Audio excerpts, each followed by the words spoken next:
देखिए यहाँ पर आज हम लोग रिवीजन करने वाले हैं एसिड बेस साल्ट का, और आप लोग को बताना है। ओके, और जिनको मान लो नहीं पता है वो ध्यान से सुनेंगे। क्लियर है? बताइए, जितने भी रासायनिक यौगिक हैं इनको कितने भागों में बांटा गया है?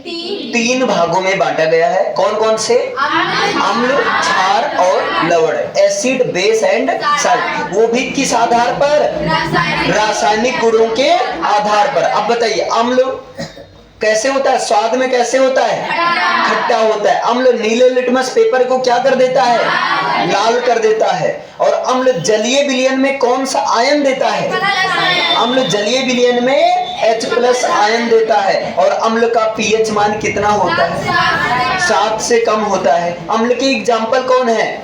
HCl यानी कि हाइड्रोक्लोरिक अम्ल, H2SO4 यानी कि सल्फ्यूरिक अम्ल, और HNO3 यानी कि नाइट्रिक अम्ल। HNO3 यानी कि नाइट्रिक अम्ल। बताओ, अम्ल का मोटा मोटा समझ में आया? अम्ल स्वाद में, जलीय विलयन में कौन सा आयन?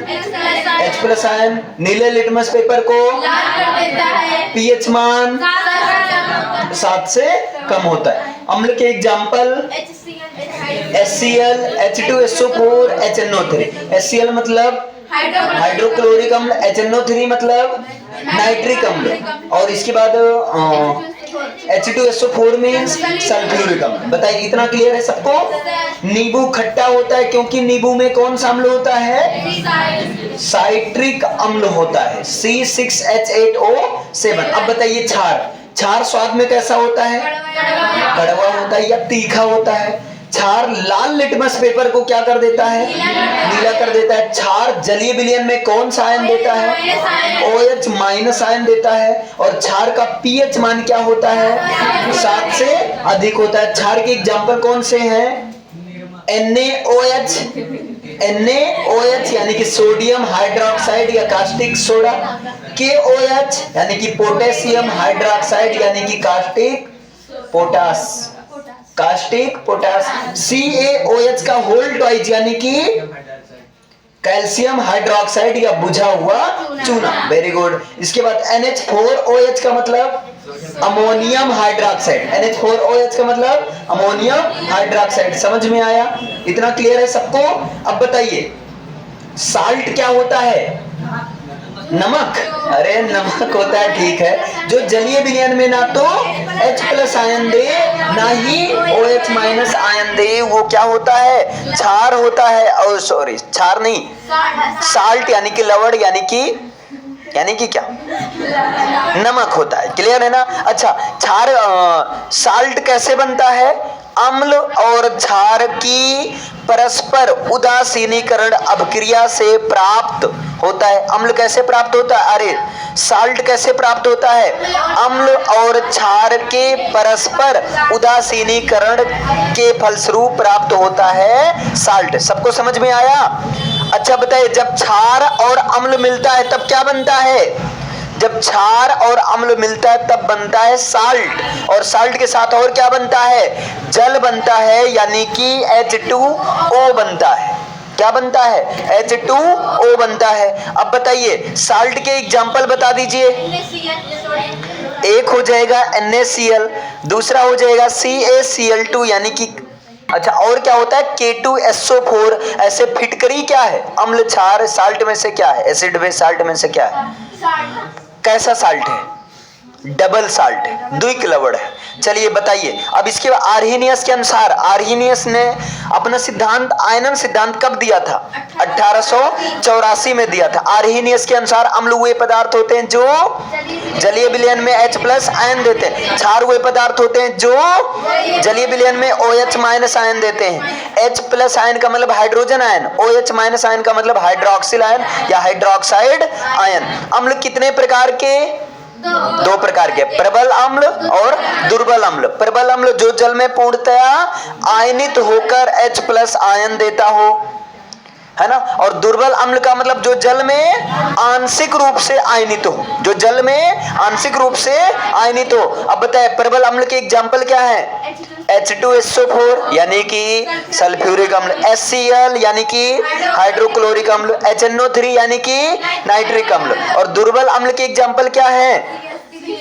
CH3COOH यानी कि एसिटिक अम्ल या जो है सिरके का अम्ल। अब बताए क्षार कितने प्रकार का?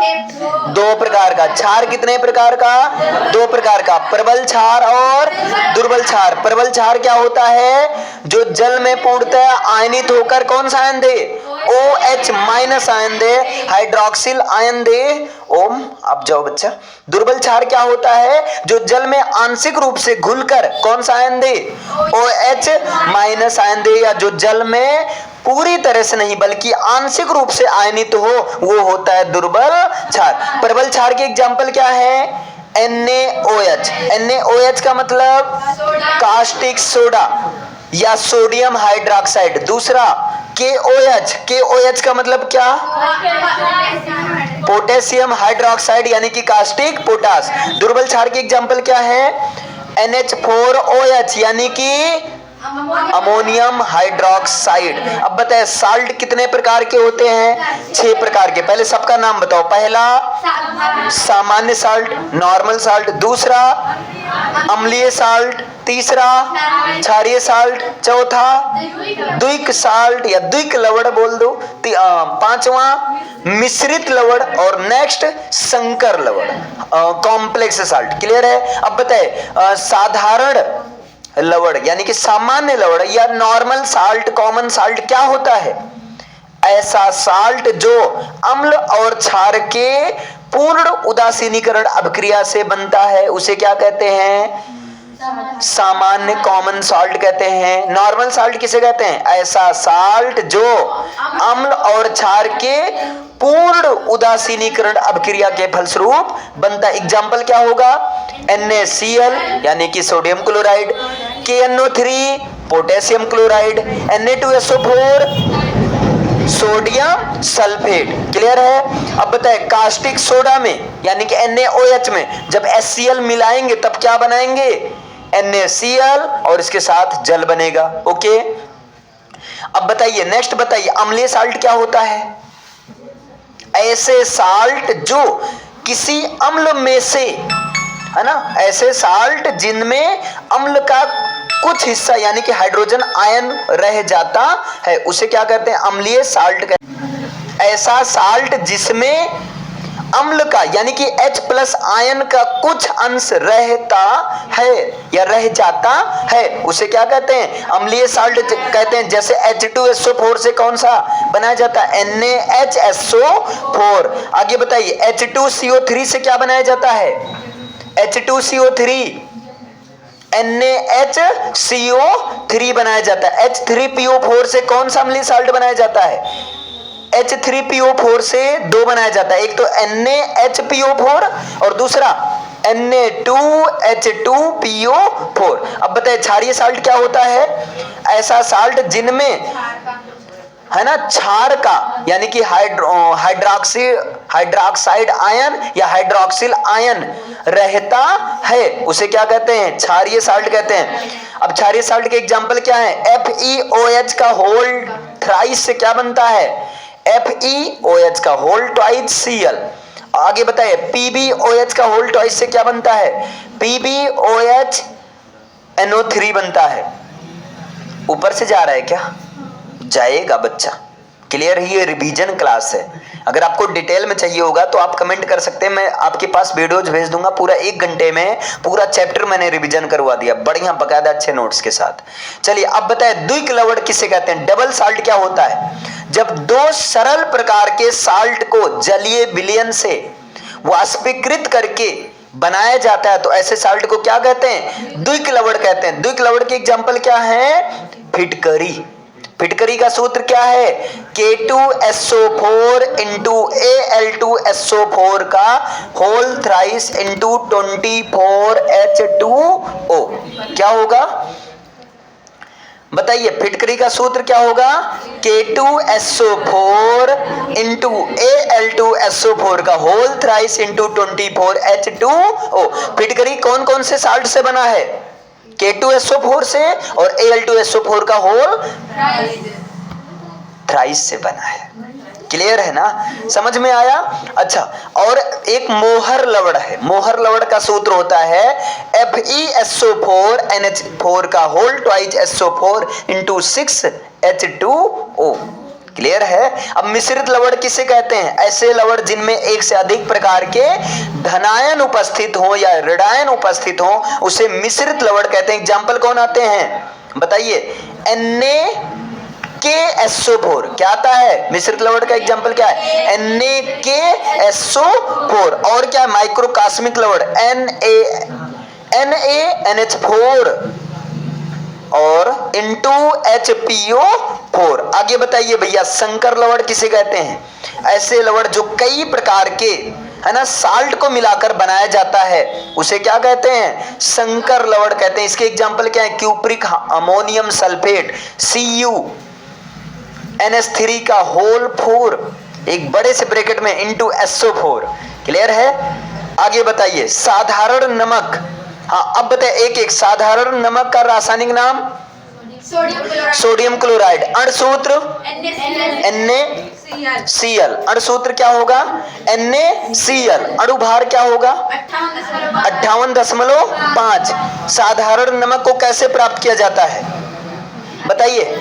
प्रकृति में, चट्टानों में, और कहा? झीलों व समुद्रों के पानी में, जिसका स्वाद कैसा होता है? खारा होता है, उनसे। और बताइए चट्टानों से प्राप्त नमक को क्या कहते हैं? सेंधा नमक कहते हैं। बनाने की विधि क्या है? समुद्र या झीलों के पानी को, खारे पानी को वाष्पीकृत करके। वाष्पीकृत कैसे करते हैं? सूर्य के प्रकाश के द्वारा। बताइए खारे पानी की झील कौन है? सांभर झील। भौतिक गुण क्या होता है? नमक कैसा होता है? रंगहीन, क्रिस्टलीय रूप में, स्वाद में नमकीन, गलनांक 800 डिग्री सेल्सियस। घनत्व क्या होता है? 2.17। जल में अत्यधिक विलीय और खुला छोड़ने पर नमी को सोख कर क्या हो जाता है? पसीज जाता है। क्यों? MgCl2 की अशुद्धि के कारण। आगे बताए। जलीय विलयन कैसा होता है? उदासीन होता है। अच्छा, किससे किससे अब क्रिया करता है? अम्लों से क्रिया, अमोनिया से क्रिया करता है। साधारण नमक का उपयोग क्या है? भोजन बनाने में, मिट्टी के बर्तन पर पालिश चढ़ाने में, साबुन के निर्माण में, कास्टिक सोडा, धावन सोडा आदि बनाने में, और मांस, मछली या मक्खन आदि को सुरक्षित रखने में। अब बताए ब्लीचिंग पाउडर का रासायनिक नाम? Calcium oxychloride. क्या होगा? कैल्शियम ऑक्सीक्लोराइड, या इसको क्या बोल सकते हैं? Calcium chloro hypochloride. Calcium chloro hypochloride. Bleaching powder का सूत्र, मतलब हिंदी में कहते हैं बिरंजक चूर्ण। इसका सूत्र क्या होगा? CaOCl2। बनाने की विधि क्या है? शुष्क बुझे चूने यानी कि CaOH का होल ट्वाइस पर क्लोरीन की अभिक्रिया कराकर इसको बनाई जाती है। ब्लीचिंग पाउडर के भौतिक गुण क्या हैं? बताइए। हल्के पीले रंग का पदार्थ, और इसमें ब्लीचिंग पाउडर में क्लोरीन की तीक्ष्ण गंध आती है। जलीय विलयन कैसा होता है? दूधिया रंग का होता है। रासायनिक गुण में किससे क्रिया करता है? उष्मा का प्रभाव होता है। जल के साथ गर्म करने पर क्या देता है? क्लोरीन गैस देता है। अम्लों से अभिक्रिया करता है। कार्बन डाइऑक्साइड से अभिक्रिया करता है। और उपयोग क्या है? कपड़े, पेपर, लकड़ी आदि बनाने में, आदि को विरंजन करने में, जीवाणु नाशन के रूप में। आ जाइए बेकिंग सोडा को और क्या कहते हैं? खाने का सोडा। रासायनिक नाम क्या है? सोडियम बाइकार्बोनेट या सोडियम हाइड्रोजन कार्बोनेट। अणुसूत्र क्या है? NaHCO3। बनाने की विधि क्या है? सोडियम कार्बोनेट के जलीय विलयन में कार्बन डाइऑक्साइड गैस प्रवाहित करके इसको बनाया जाता है। बेकिंग सोडा के भौतिक गुण क्या है? तो क्रिस्टलीय, ठोस, सफेद रंग का, जल में अल्प विलीय, जलीय विलयन क्षारीय होता है। रासायनिक गुण क्या है? उष्मा का प्रभाव होता है ना? अम्लों से क्रिया करता है।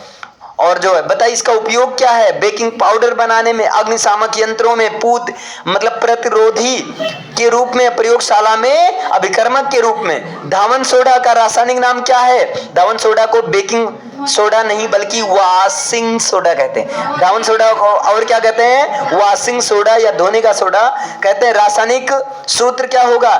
सोडियम कार्बोनेट डेका हाइड्रेट, ये तो है रासायनिक नाम। सूत्र की बात करेंगे तो Na2CO3 इंटू 10H2O बनाया कैसे जाता है? साल्वे प्रक्रम द्वारा, साल्वे प्रक्रम के द्वारा बनाया जाता है। कई स्टेप में ये पूरा होता है। गुणधर्म में भौतिक गुणधर्म, सफेद रंग का, गंधहीन, पारदर्शी, क्रिस्टलेट ठोस होता है। जल के एक अणु में कितना होता है? 10 अणु। इसके एक अणु में 10 अणु जल होता है। प्रवृत्ति कैसी होती है? क्षारीय। रासायनिक गुण में ऊष्मा का प्रभाव होता है। कार्बन डाइऑक्साइड से अपक्रिया करती है, जल से अपक्रिया करती है। ओके बच्चा, तो इस तरीके से ये रिवीजन हो गया आपका पूरा। क्लियर बच्चा? अब इसमें कोई चीज आपको नहीं समझ में आया होगा तो आप कमेंट करना, मैं डिटेल्ड वीडियो वाला दिखा दूंगा। जैसे रासायनिक गुण में ऊष्मा से अपक्रिया, अब ऊष्मा से अपक्रिया कैसे करता है, तो ये तो रिवीजन क्लास में नहीं हो पाएगा ना, उसके लिए बकायदा इक्वेशन के साथ समझाना पड़ेगा। Okay, thank you everyone.